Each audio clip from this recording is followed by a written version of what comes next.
Maka mafhum mukhalafahnya ketika orang meninggikan dirinya di atas orang lain, berarti dia sedang merendahkan dirinya.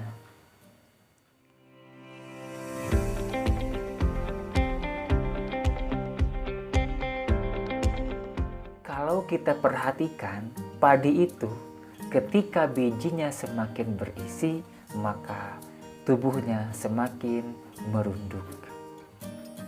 Kita sebagai manusia yang punya akal layak untuk belajar pada sosok padi ini.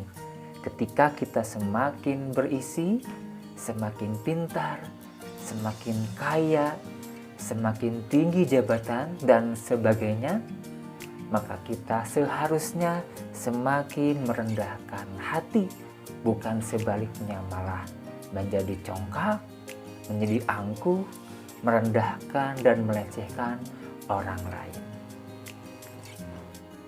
Imam Raghib Al-Asfahani mengatakan bahwa sombong itu berarti mengangkat diri terlalu tinggi dari yang semestinya.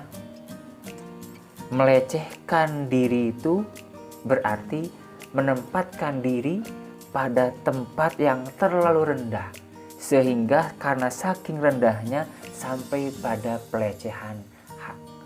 Bagaimana konsep konkretnya atau bagaimana manifestasinya? Kita lihat sebuah pendapat yang disampaikan oleh Abdullah bin Mubarak, Ra'sut tawadhu an tad'a nafsaka inda man huwa dunak fi ni'matillah hatta ta'limahu alaysa laka bidunyaka alaihi fadlun. Puncak dari tawadhu itu adalah engkau meletakkan dirimu di bawah orang yang lebih rendah darimu dalam hal nikmat Allah.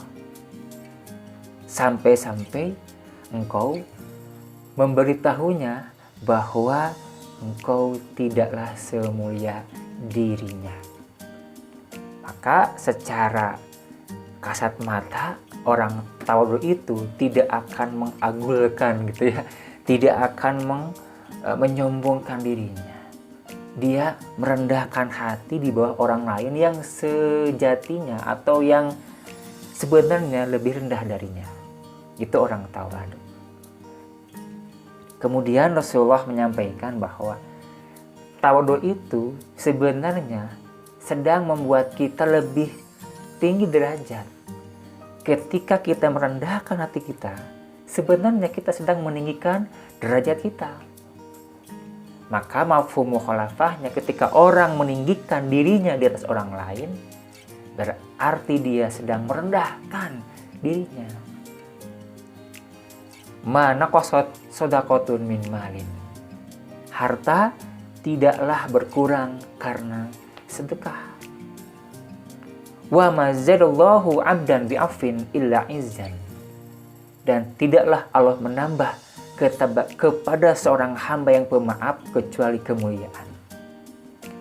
Wa ma tawaddu'a ahadun lillahi illa rafa'ahullah. Dan tidaklah seseorang tawadu merendahkan hatinya kecuali Allah akan mengangkat dirinya. Maka sejatinya tawadhu itu adalah tips Rasulullah SAW agar kita naik badan, kita naik level, naik kelas. Semakin tawadhu, semakin tinggi derajat kita. Maka sekali lagi, janganlah apa yang kita miliki, apakah itu ilmu, ataukah harta, ataukah jabatan, ataukah kehormatan, janganlah membuat kita sombong. Seharusnya membuat kita semakin merendahkan hati kita. Itulah ciri orang yang sebenarnya tinggi derajat di hadapan Allah Subhanahu wa Ta'ala, bahkan di hadapan manusia.